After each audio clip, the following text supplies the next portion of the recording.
السلام عليكم. السلام وعليكم السلام. عليكم ورحمة الله وبركاته. وعليكم السلام ورحمة الله وبركاته. My question is, Sheikh, regarding so if a person who breaks an oath, he pays the he has to feed 10 poor people, right? And pay the fidya. I paid it before, and then I didn't pay it fully because I just searched up the like the average money it costs to pay a meal, and then I paid it then. But then I found out the fidya price is actually £50, so £5 per person. So but there was another time, Sheikh, which I paid I paid for an oath which I done, but that oath was when I was like a child, so I didn't have to pay that also. That money that I spent that time, I had the intention to pay for my oath. So can that money go to fill up the one which I broke my oath with?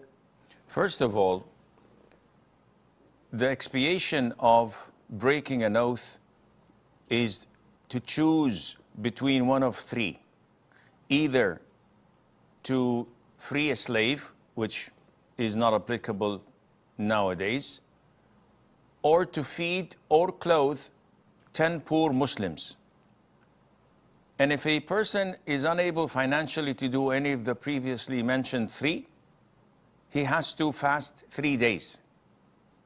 Now, the hadith or the ayah specifically states on feeding, which means if you give £5 to a poor Muslim or £50 for 10 poor Muslims, that would not suffice and would not expiate your broken oath, because you have to actually feed them by buying them food and giving it to them. Giving them cash is not sufficient.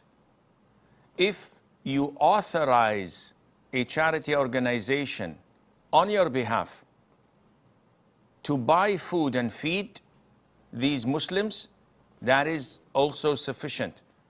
So you state that this is £5 per person, buy food and feed the poor, and they committed to that, this is valid. What you have expiated in the past for an oath you thought you needed to expiate is gone.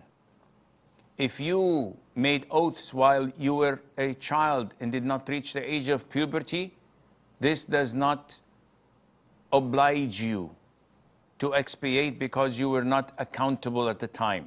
So the money that you have given is gone for charity, but it cannot fill in the gap of nowadays broken oaths, and Allah knows best.